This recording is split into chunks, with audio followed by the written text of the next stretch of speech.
right, so we covered a lot in the conversation I had with the superintendents, and teen violence was top of mind. The CDC calls it a serious public health problem that can have long-term impacts on health, opportunity, and well-being.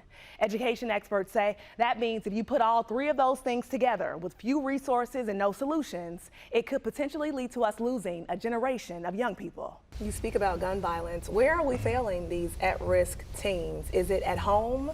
Is it at school?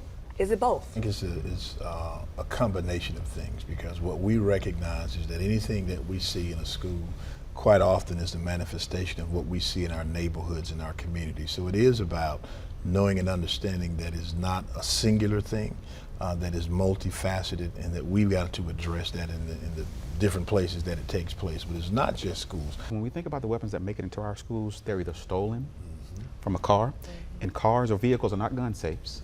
Right, or stolen from homes. And so as parents, how often do we, when our kids go over to spend the night at someone's house, how often do we ask the parent, are you a gun owner? Are your guns kept safe? You know, so the more that we can talk about gun safety, I think that's where we're, as adults and as community, as society, I think we're failing our young people. So is it both? Home and school? Oh, absolutely, and community. And community. Yeah, absolutely. I would just agree with everything they've said, and I know I'm going to date myself here, but there was something in the 70s called effective schools research, Yes. and it really focuses on positive relationships between home and school.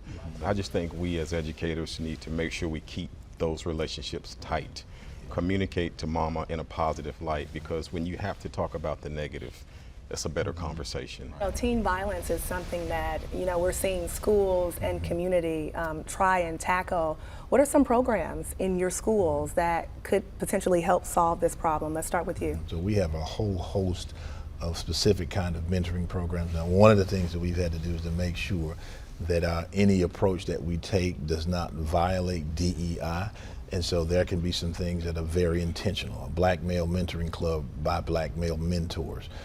But knowing that we have to expand something like that to everyone. Building relationships with our students, so much so that they feel comfortable telling any adult if they're being bullied or if they're even thinking about bringing a weapon. Our goal, and one of our goals this coming year, we'll begin to work on, it's going to take some time, but I want to have every single student in my district to have a mentor, whether that's internal or external. And here's why.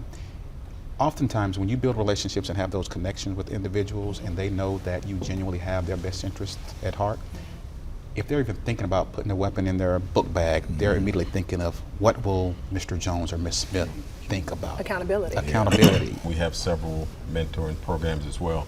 But what I've learned since I've been in Cumberland is it's an amazingly supported community. And our faith-based leaders are really supportive and always there for us, whether we need them to mentor, encourage, or however we need them to be a part of the school system in a positive way. The superintendents say everyone is responsible for the next generation, so that means this is truly a community effort.